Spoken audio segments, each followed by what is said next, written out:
This video is brought to you by Granger Warranty, your #1 online source for factory-backed extended warranties in the country.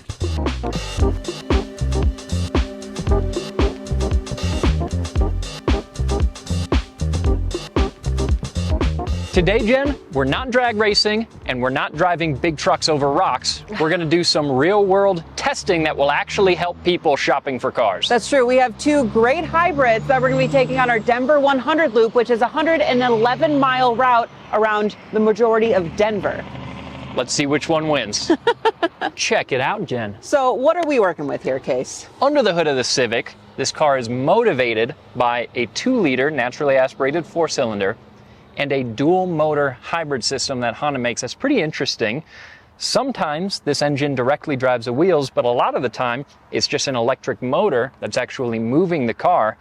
And this combination should, according to the EPA, get me a combined 49 MPG. 49, okay. And That's I've got not bad. 200 horsepower, 232 pound-feet of torque. Wow, well that is looking, I would say, a little bit better than my setup. On the Elantra, we're working with a 1.6-liter 4-cylinder hybrid with a 6-speed dual clutch. However, this is only coming in at 139 horsepower and 195 pound-feet of torque. However, under the right circumstances, this is estimated a combined 50 miles per gallon. That's true, and today's video is about MPG, so while the Civic is looking downright sporty by comparison, that's not what this video is about. No.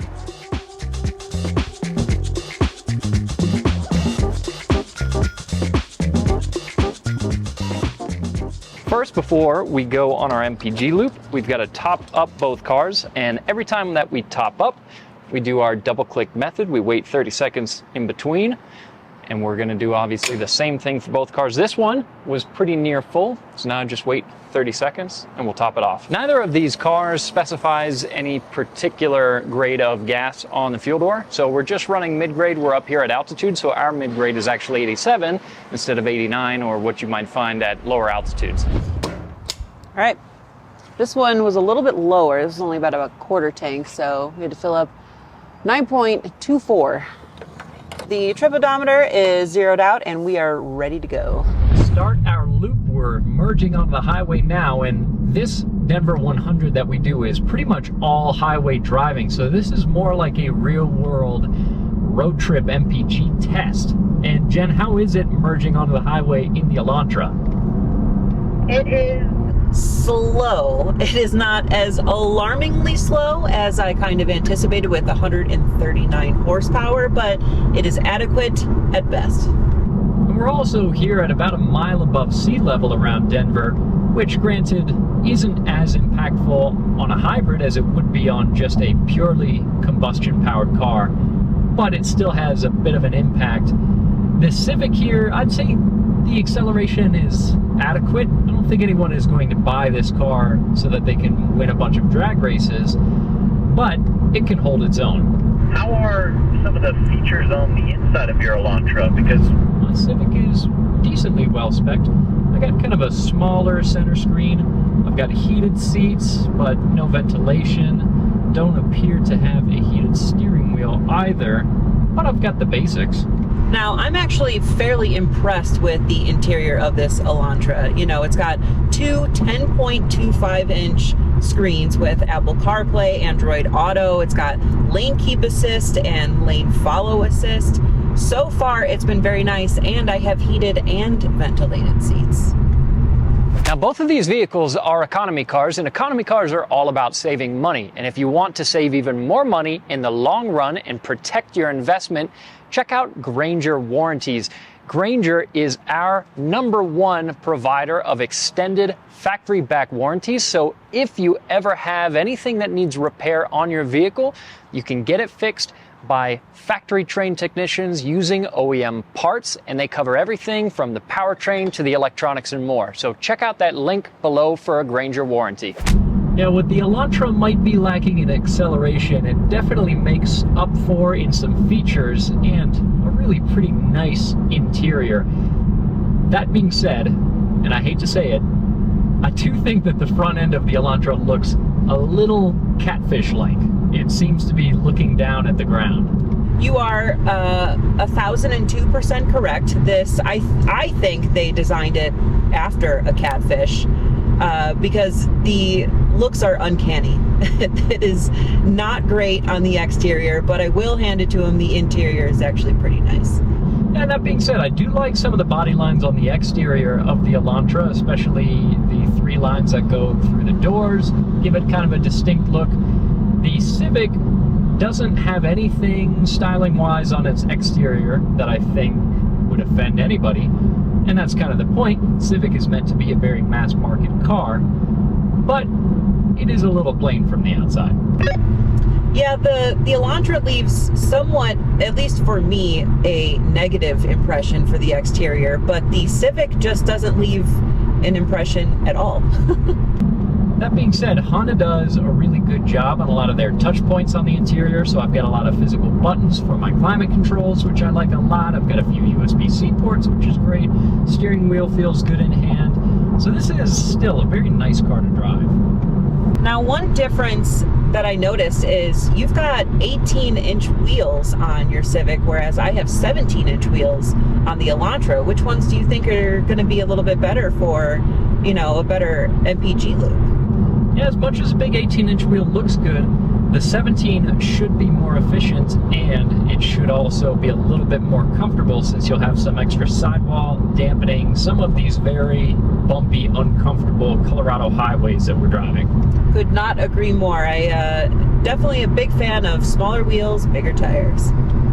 Now we've both got our cruise control set at 75, which is the speed limit here on the tollway, and I've even got my lane keep assist active, so it's doing a little bit of steering as well. We've got quite a bit of highway ahead of us, so it's time to crush the miles.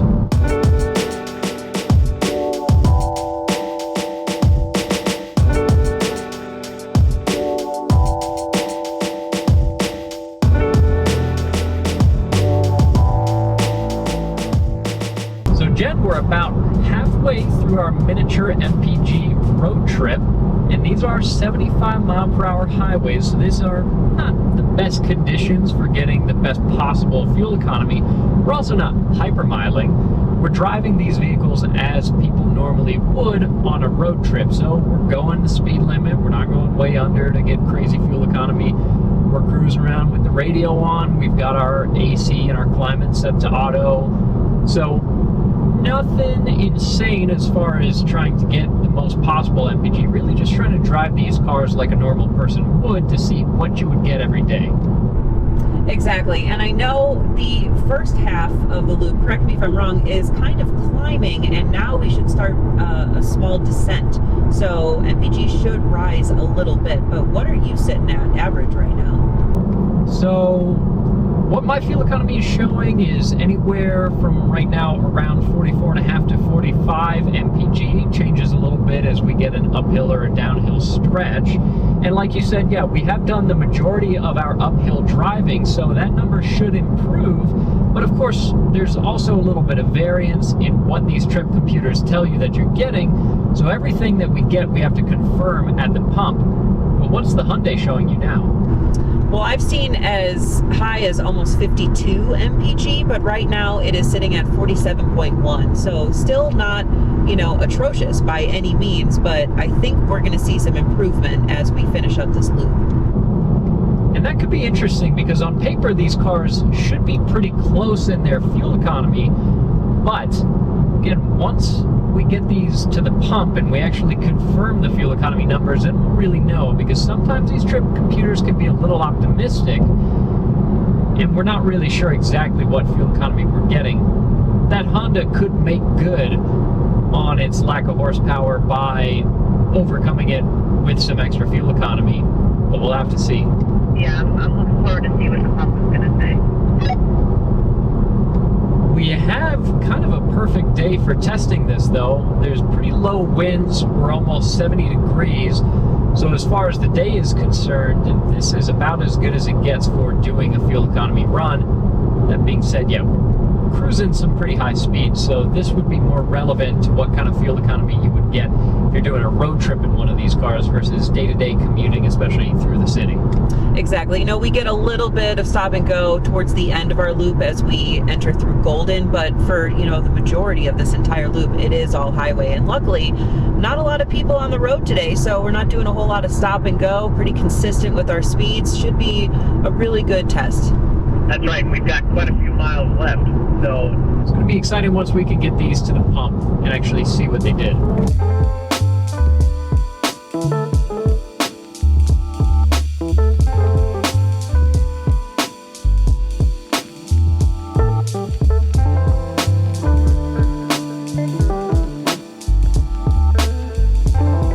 So Jen, according to my trip computer, I got 50.3 miles per gallon, which I'm pretty impressed with because like we said, it was all highway at pretty high speeds. And that's actually a little better than what the EPA estimate said I should be getting. Which was 49 combined or highway? 49 combined, 47 highway. So already to go over 100 miles, right now we're at just under 2 gallons. So once we top off, it'll be a little over. That's already pretty impressive. Right. And our top off.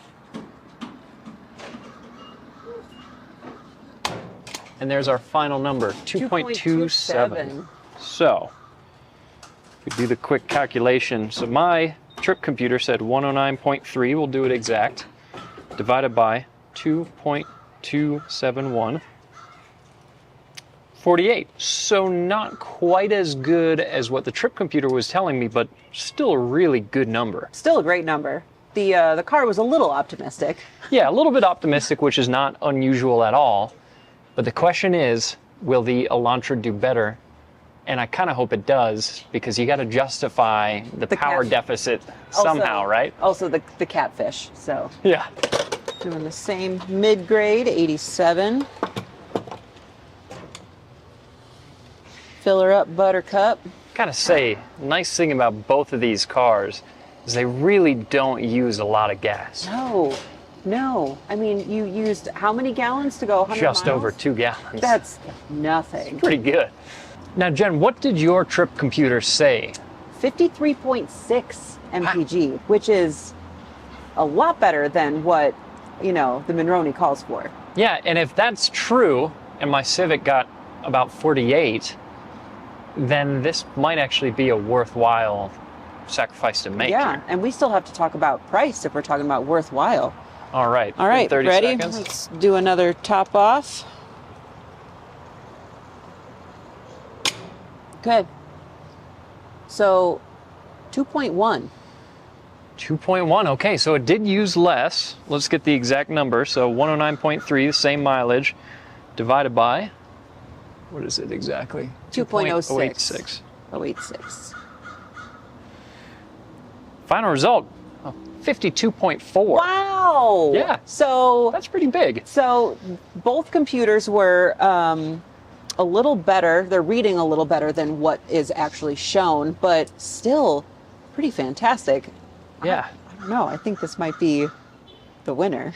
It's a tough call because the Civic is definitely noticeably quicker, Yes. but 4 MPG over the lifetime of these vehicles is going to average out to quite a bit of money.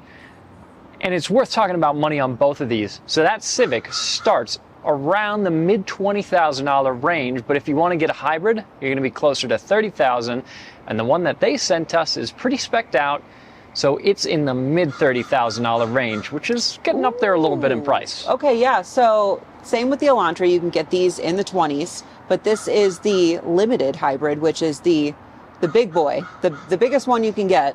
And this is topped out at about a little over $30,000. Okay. So better MPG, better on the pocketbook. I don't know. Yeah, and arguably a nicer interior, but the Civic is certainly quite a bit quicker. Yes. And depending on your personal point of view, maybe a little better looking. So let us know down in the comments below which one of these two you would go for. Jen, I'd say we gave some pretty decent consumer advice today. I think so, and I think we found a clear MPG king today. Yeah.